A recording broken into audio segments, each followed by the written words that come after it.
Welcome to Jenny's world with the bright orange chair and the red rainbow chandelier. Hi, it's me. Yes, I've been gone for a while. Welcome to Jenny's world, where everything can be said and everything's exciting and new. Come aboard, we're expecting you. Okay, I'm not talking about the Love Boat, but apparently that's what's happening today.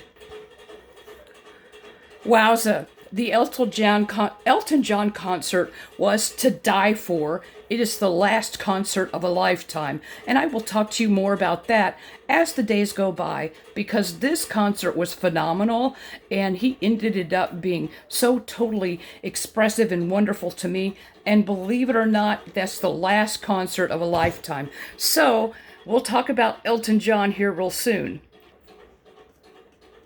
For a while, I have been more insane in the membrane. Yes, more insane in the membrane. My brain has anxiety, my body has pain, and everything else that goes in between with it. So, let me get started here. I have been experiencing vertigo for a long time. Vertigo is not fun to have. In fact, I'm on a medication for vertigo, which helps me get through the day if I remember to take it. Thank you very much. When I go to Kansas City, I always stay at the Maristar Casino right in Kansas City, and it's really fun. But you know what? When you have vertigo and you see those wonderful crazy nutty cuckoo carpets, you're like, oh my goodness, this is really, really not good.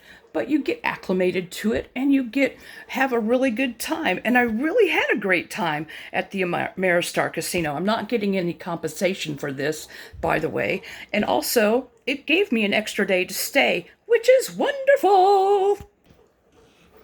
As I was driving home from the concert after a couple of days, my vertigo was so bad that I had to stop and start many times on my way home. On a 3.5 hour trip on the way back from Kansas City, Missouri to Springfield, Missouri, it should be like 3.5 hours. I had to make it 6 hours. And one of the times I had to stay overnight at the Bates Motel, not really the Bates Motel, but I was only 60 miles away from home, which made it kind of weird because even though I had to stop at the great Osceola Cheese, which, by the way, I submit that everyone should go to, Osceola Cheese, which, by the way, my brother told me to get some horseradish cheddar, and I will have to say, it's very interesting, and I don't know how to explain it because I haven't had any more since I've been home, but I will try it again. Thank you very much, brother. Osceola Cheese is only 60 miles away from my house, and having to stop overnight was just really disconcerting to me, but I knew that I couldn't drive the entire way home. So I contacted my siblings, and we all agreed that driving home from Osceola Cheese was not good for me. So I looked across the street, and there was a lovely hotel. I think it was called the Hummingbird Inn, and it was very nice. It was really nice inside. I had a great sleep. I watched some Tubi TV, which was fun and exciting.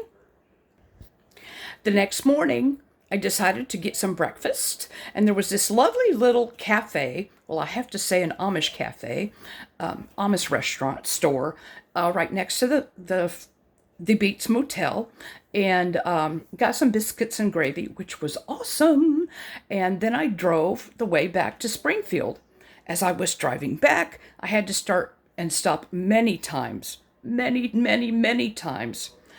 I had gotten 30 miles away from Springfield, and I had to stop in Bolivar, but I couldn't stop and see my family that lives in Bolivar. And when I got home, I just passed out for a couple of days, and my brain was mush. I'm talking a serious case of mush. I know that many of you probably take a benzodiazepam, maybe Valium or Klonopin or something like that to get you through the day because of your anxiety. When I was first diagnosed with anxiety, I was on a high amount of benzodiazepam, and I have gone down to just a few milligrams, well, 10 milligrams of Valium, which for some people is quite a bit. For me, it just doesn't do anything. It just kind of takes the twinge off the anxiety. Well, my psych professional, which I really don't like, decided to take me abruptly off the 10 milligrams to 5 milligrams. Well, I'm sorry to say in the happiest way, but that stuff does not feel good. And I worry about psychiatrists or psych professionals, which I would like to tell. Like to say that I don't think that they know exactly how people feel when they're detoxing from a benzodiazepam. Yes, they know their medication, and yes, they know exactly what to put you on, but it's just not fun when you're detoxing from a benzodiazepam. It makes your brain even more mushy. And for me, with the vertigo and with the pain that I have, the chronic pain that I have from fibromyalgia and all this kind of stuff, I have issues with going off a benzodiazepam in quite some abrupt way.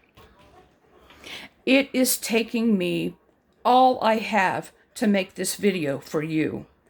Just saying, I have to stop, which kind of makes this a little bit rough, but I'll have to say that I wore this wonderful shirt that I was trying to wear to the Elton John commercial. So I'll show you this wonderful shirt. It's really cute. But anyway, it kind of matches my rainbow chandelier that my lovely sister made for me. So anyway, I'm all over the place, as you can well tell, and my ability to function has not been the greatest in the world. I am not one that can abruptly change from one benzodiazepam down to a lower level. And this has been extremely hard for me, especially since I didn't get the medication to go down for a couple of days. Thank you, whoever's up there, that I had had a little bit more of my Valium than I thought that I did, and I was able to cut them in half and then in quarters so that I could get through the day.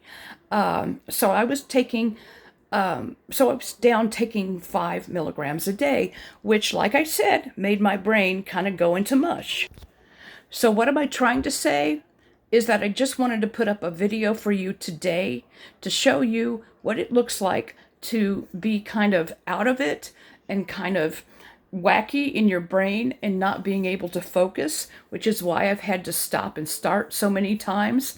And I just have to tell you right now that you have to be your own advocate, and being my own advocate with this psych professional has not been pretty.